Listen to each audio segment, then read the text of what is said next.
So good morning mga idol at mga followers.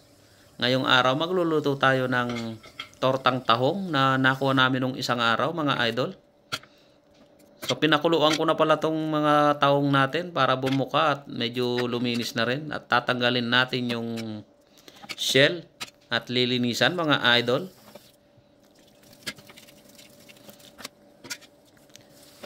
Try nyo tong luto na to mga idol, sigurado mapapalaban na naman kayo sa kainan.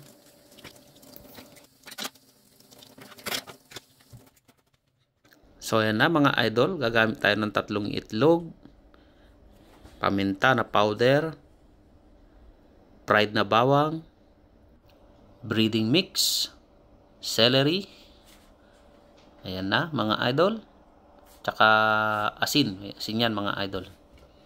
Yan, umpisa na tayo mga idol. Iwain na natin yung daw ng celery. Daw lang kinuha ko mga idol ha.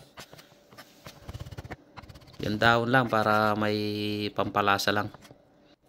At syempre mga idol, ihiwain din natin yung ating tahong na maliit ang hiwa.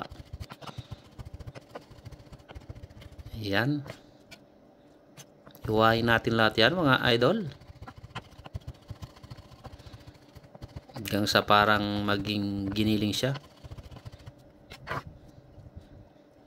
Mas maganda mga idol kung may panggiling kayo, no? Mas mabilis. Ito kasi mano-mano lang ginawa ko.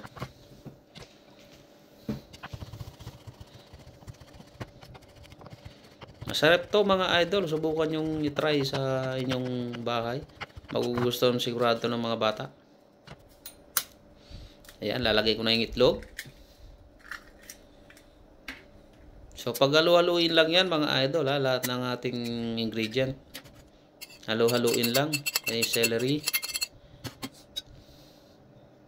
Tapos yung breading mix. Yung bawang, fried bawang. Tsaka paminta. Lalagyan na rin natin ng asin yan mga idol ha.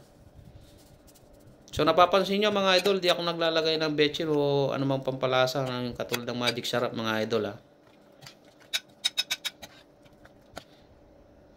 Halu-haluin lang. Yan, magpiprito na tayo pala mga idol. Maghihin tayo ng mantika. Yan. Prito na tayo.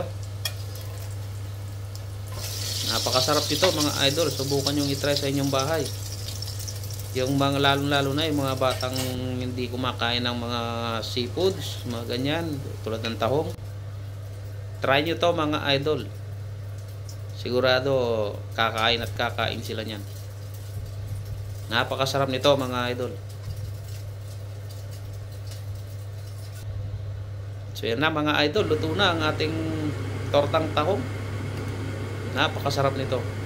Maraming salamat nga pala sa aking mga followers, mga idol.